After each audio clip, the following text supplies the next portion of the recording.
Hello, Rebel. GMan 10A. Welcome back to another recap. It is, of course, me, Full Metal. I am joined by my trusty co-host, McNugget. Hello, hello, Tenny. I think you're a bit louder than I am, so I'll need to fix that very, very quickly. In post, clearly. Yeah, do it in post. Professionalism, remember that. Totally. Don't make me go back to Chubsteps recaps.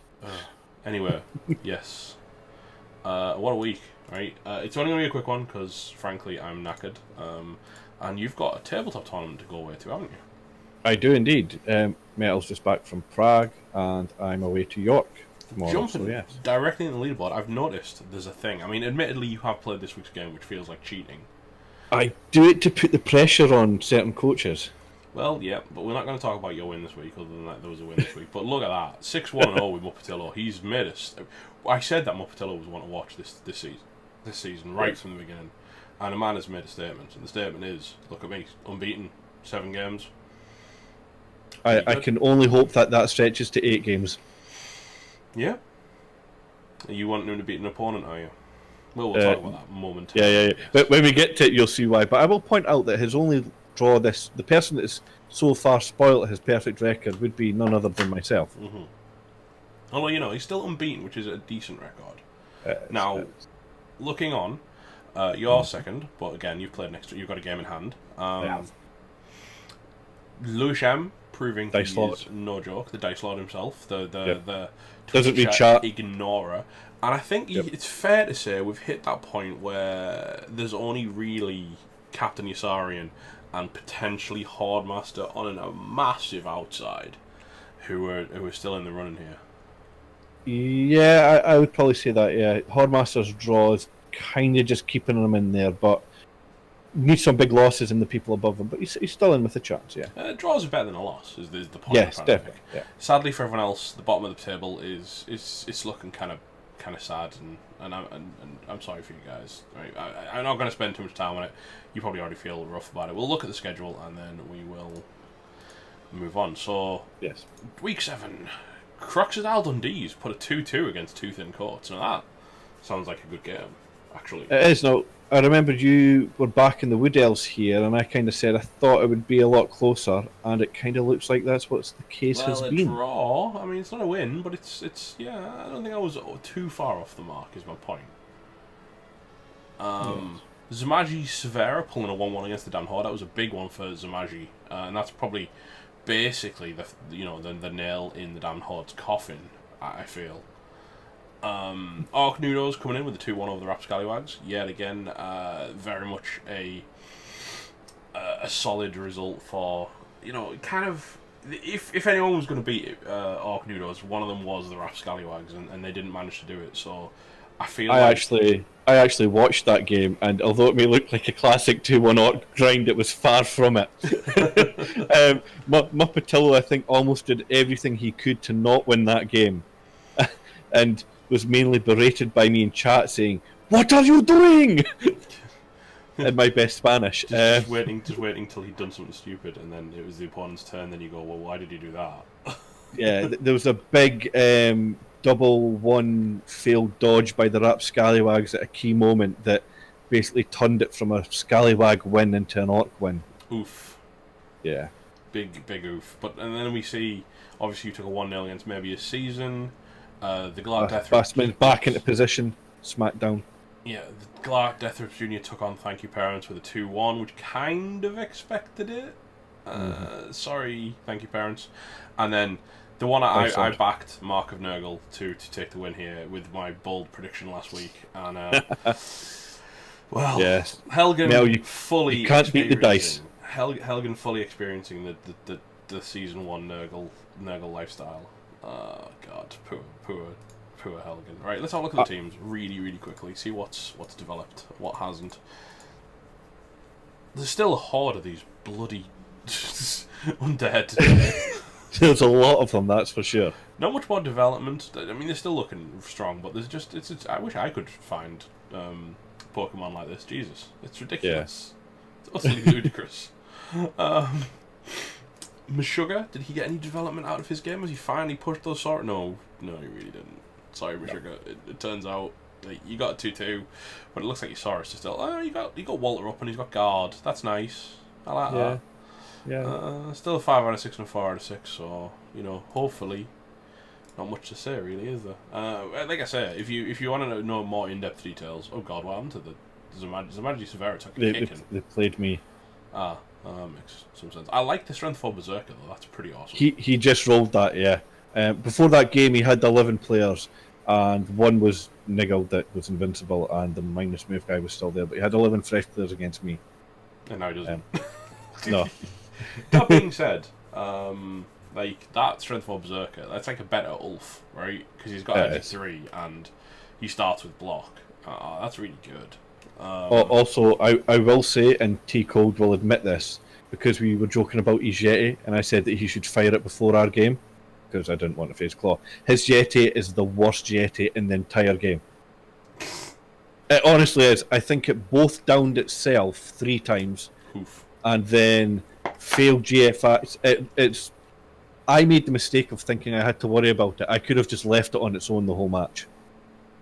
And T Code will laugh when he hears this, because every turn was like, I hate this Yeti.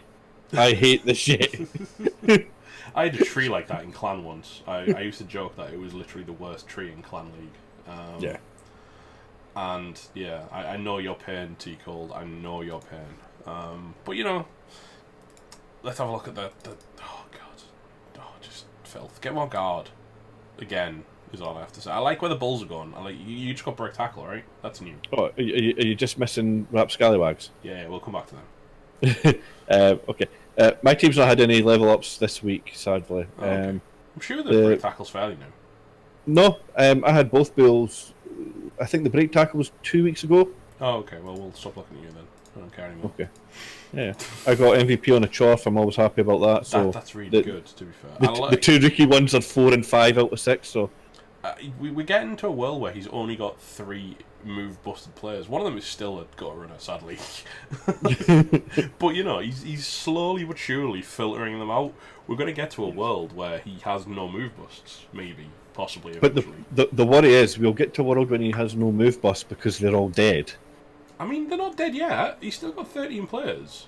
I know, which is very good for the Rat team at this stage of the season. He's got Fitty Bribes. Has picked up Wrestle on top of his dirty player, which is actually pretty good, if I'm honest. I like it. I mean, it's a decent looking team. It's getting there. Yeah. 9 SPP are piling on, which is incredibly key for Slazy. Marshall Splatters really needs to get fed some touchdowns, because like Rookie Storm Vermin are poop. Yeah. They're not very good. Lachis, thank you parents. After what you did to them, I don't think we'll thank anyone, but they're still looking good. I mean, they're in a decent spot. There's a lot of tackle on this elf team.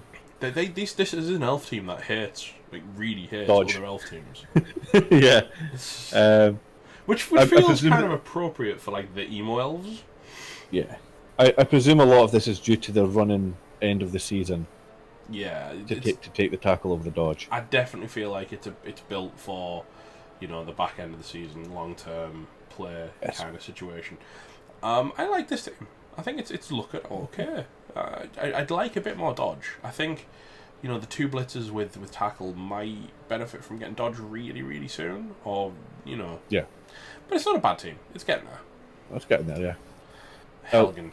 Poor Helgen. I actually watched his game against Lewisham, and at one point he rolled 12 dice on a catcher and couldn't bring it down. I believe while this game was going on, I was in the airport waiting to fly out to Prague. So I had you on Discord on my mobile Yes. going, let me know how it goes, and you going, it's not going well.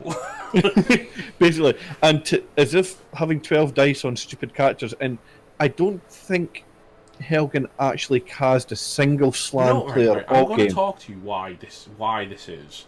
Because Helgen is ignoring a key factor. Look at these rotters. I know what you're going to say. I know it, but just to sum up the nightmare that was that game, he then had his rookie Pestigor killed, no regen, by the filthy dice lords. But listen to me a moment. Hear me out. Dirty If player. you don't have many ways to remove players, and you have incredibly cheap players, which rotters are, why are you giving them wrestle when you can give them dirty player? Right, what you do is you find a dude, smack him in the head. If he doesn't get injured, you run over and kick him in the teeth. It's not rocket science. I think the smacking in the head was the problem. But I'm don't gonna be getting any of these skills for next week, Helgen. My okay? my opinion on this is I'm gonna put the bold on the screen. Right, this wrestle is definitively bold, and by bold we all know I mean I hate it. I'm dropping that one on there for the moment because I just don't like it. I'm sorry. You need some dirty play, Helgen. Listen, look, right. I did the Nurgle trek. I did it for 5 seasons. Trust me when I say wrestle ain't helping you. You need the dirty player. My fellow Nurgle brother, listen to the advice. How's this team doing? Oh my god, he's done it. He's only gone and done it. No, he hasn't. Never mind. No. I thought he'd done it by moving the movement up, No. blitzer up, but then he bought a new blitzer. The filthy dice lord still won't fix his team. No. You do not understand what he's done. I actually see what he's done here. He moved the movement up player up, and then bought a new one. Mm-hmm. And He's didn't move now it up up to 4 blitzers. So Yeah. so he fixed the thing we told him to fix, which was and then ruined the it. movement up blitzer up, and then intentionally ruined it just because he knows how much you'll hate it. So we're moving on from this team then. Next up we have... I don't understand how many blitzers. He's got 4 blitzers. It's good. It's pretty good to be honest, but it makes the team very expensive. Dice lord magic. Yeah, well, when you roll and dice, before people complain, Lewis does know that we're having a joke with him and gets involved in it as much as we do. Oh god, there's missing troll. I've seen footage he's missed next game. Oh, whoever Chug Manmilk plays is gonna be happy they don't have to play that monstrosity. They are playing. Well, we can check that in a moment. We'll check that when we get to I know, the yeah. breakdowns. But I mean, we were talking about how it's still alive, and this team is still alive. And it seems to have picked up an extra goblin. Still chugging along. Chugging the man milk. He seems to have got confused. He's picked up his Skaven thrower. Right, is now not a thrower anymore. It's kind of like a puncher, given that it's gone block tackle. Yeah, I mean, it's a throw at me as well. The poor guy is having an identity crisis. He's seen what the Storm Vermin are up to, and he was like, "I want a piece of that. I don't want the ball. What do all these ball handling skills I come with as default? I'll take the block and the tackle. It's fine." Killers are protected. I want protection. I do kind of agree with getting tackle at some point, and he hasn't picked it up on his blitzes yet, so I kind of understand it. And Dilemma is still an 8 out of 16. He really needs to feed that guy some TDs. But no, for a kind of a season and a half, a season old Underworld team, having this much of it alive is an achievement in itself. Right, I'm going to level you. It's not the weirdest Skaven thrower I've ever seen, given that there is one in the Big O that has Clop on. Yeah, that's a good thrower. It's a very weird thrower. Somebody's a way to get in trouble though, Metal. Oh god, he didn't level up. No. I almost hope that his Agio plays dead. Like with sadly, I didn't kill it. No, so this was who I played last week. God, he still hasn't put the level on. It's a kicker. I understand why it's a kicker. Yeah. You kind of, maybe take dirty player. Maybe it's very expensive. 110k dirty player feels like a bit of a mistake. I probably think it's wrestle. Yeah, it probably is. No, it probably is, to be honest. Unless it's a double, in which case it's guard. No, it's a normal. It's a normal. I know that much. That's wrestling, isn't it? Or dodge. Yeah. Dodge is okay too. Yeah. I wonder who he's playing without the Agi 5, because they'll be happy about that as well. A couple of happy players, I reckon, coming up. That's what I say. It might be the team that we just mentioned missing a major piece as well. Speaking about missing pieces, Patillo, yeah. It cost him this win, didn't it? Jesus. I'm going to take admin privileges and give Mupatillo a rest and relaxation from Clan League so that he gets his M&Gs back. One of them's a minus Agi on a Blackhawk. He's actually like, that's actually a sticker. That actually, you know what, It doesn't right? matter. Yeah, it kind of does. That actually sucks a little bit. Just for the handoffs, yeah. For the handoffs and stuff, yes. For dodges, right? I've seen Blackhawk. It's only a 4+. You play Shoffs. You know that Bulls can dodge. Yeah. You don't want to rely on it, but sometimes you have to.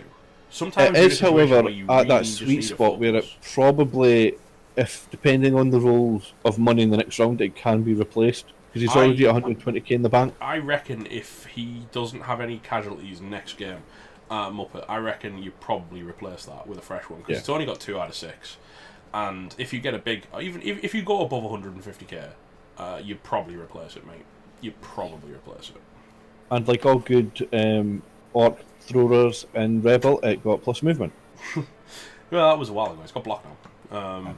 But yeah, it's a nice looking team. I can see why it's winning because orcs are pretty strong, and he's getting the right skills, I think, to do the business. So big fan. Finally, 2 thin courts. They don't seem to have got much off of the back of their win against the Lizardmen. Yeah, I'm not sure if Ceramite White did some damage. The Treeman seems to be a lot closer to a level now than it was before. Yeah, 15 out of 16. That's a nice. It's 1 casualty. That's not too bad. Yeah. Everything else is quite far away though. So, and of course you went through on vanity passes with the Treeman, unless you're mental. True. So let's have a look who the happy winners of the let's go straight into it. Where were we? The Glad Death Rips and maybe a season are in fact playing each other. So yes, I think they're both a little bit happy with that result, to be honest. Yes, no troll for the elves, but no AG5 for the Underworld. I think the Underworld are probably more happy with that because AG5 can just destroy the having played with an AG5 pest ago, AG5 can just be I win kind of button a lot of the time. That being said, the 1 less claw hitting you in the face is actually pretty good for an AV8 team. So I think and you know what, high elves do kind of struggle to handle big guys sometimes because they can dodge away from it and stuff, but it's dice you throw on every turn, and it's more the fact that you can never really block it down. So sometimes oftentimes you'd maybe rely on a casual uphill to try and push it away, but with claw you don't want to rely on a casual uphill. No, but what it does mean that there's going to be at least 140k in inducements to the Underworld. They've got 60k in the bank. Ooh, so nice. And they still have that armor 6 goblin. Alright, I'm calling this now though, right? That this next game up, we're working from the bottom up. Right. This next game up is game of the week. This is the one. This is the one to watch. Monday night. It's been booked in. Is it Monday night? Ooh. Monday night UTC. I'll go and get the exact time whilst you big them up a bit more. Yeah, this is the game to watch because this could be Muppetillo putting like his stamp on division. This really would seal the deal that Muppetillo was heading to Plains if he could beat Lewis. Yes. And if 17:30 UTC on Monday. I'm very excited for that one. I will definitely be checking it out. And Lewis, of course, would seal the deal as being the Lord of all dice should he win. Yes. Being Dice Lord extraordinaire is going to hurt the Orcs though. It's going to hurt him, especially being Blackhawk and a Blitzer out. He's going to set him back, but it might give him enough cash in pocket, especially with the Kislev being let's go bloaty. 15-30 Kislev is a lot of Kislev, yes. Well, it's not a lot of Kislev. That's the problem. That's the problem with Kislev. It's not. It's a lot of team value, I should say. It's a lot of team value, but it's not a lot of Kislev. Whereas Orcs are really good in at that kind of TV because they're going to be lower and still very effective because of his build and the way he's set up. So I think he might just get the inducements that he needs to splatter some Ruskies, but we will see. We're looking at about 100, so it'll be 1340, it'll be 1530. So 190k inducements to the Orcs. That's a lot. Now, what Lewis Muppetillo could always decide to do is replace that Black Orc early and go from his 120k bank, take 80 out of it, and get the fresh Black Orc for the game.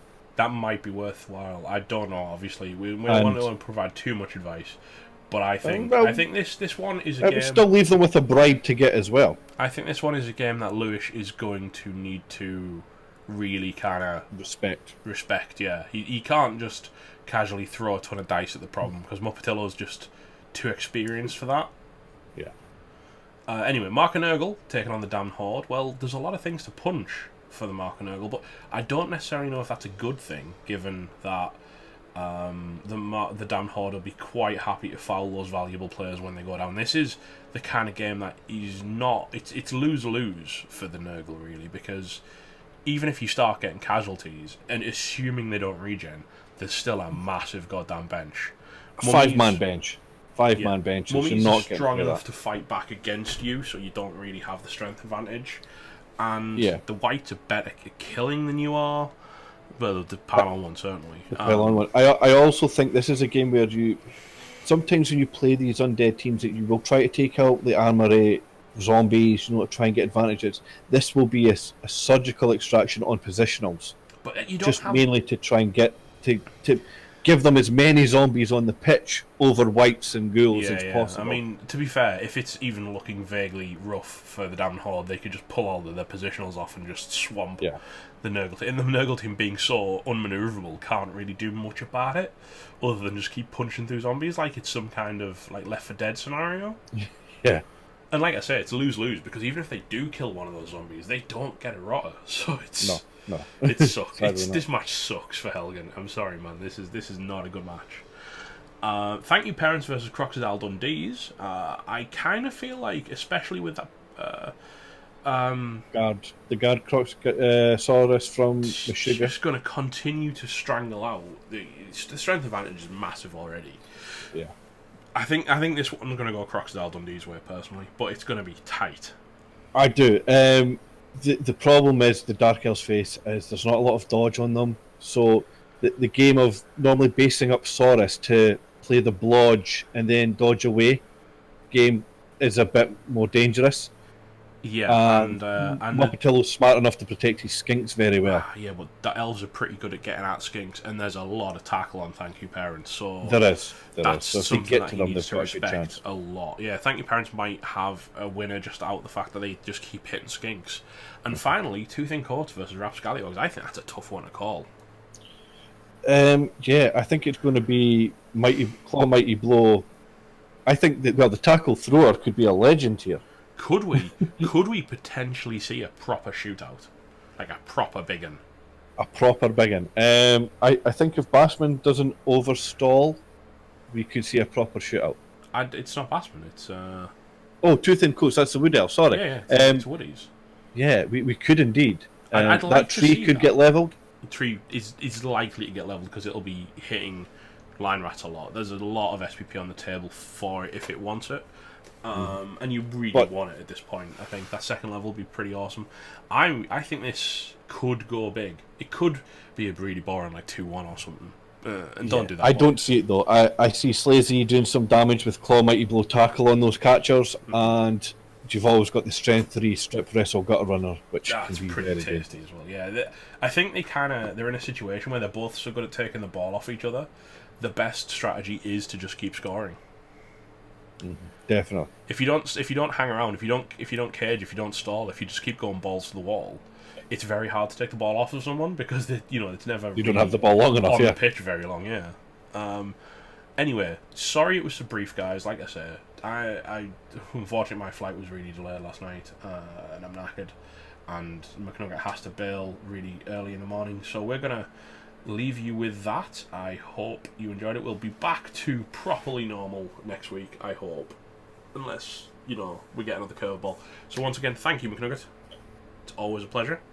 Yep, vamonos, Moppetillo, vamonos. And I will say to everyone else, you all stay classy now.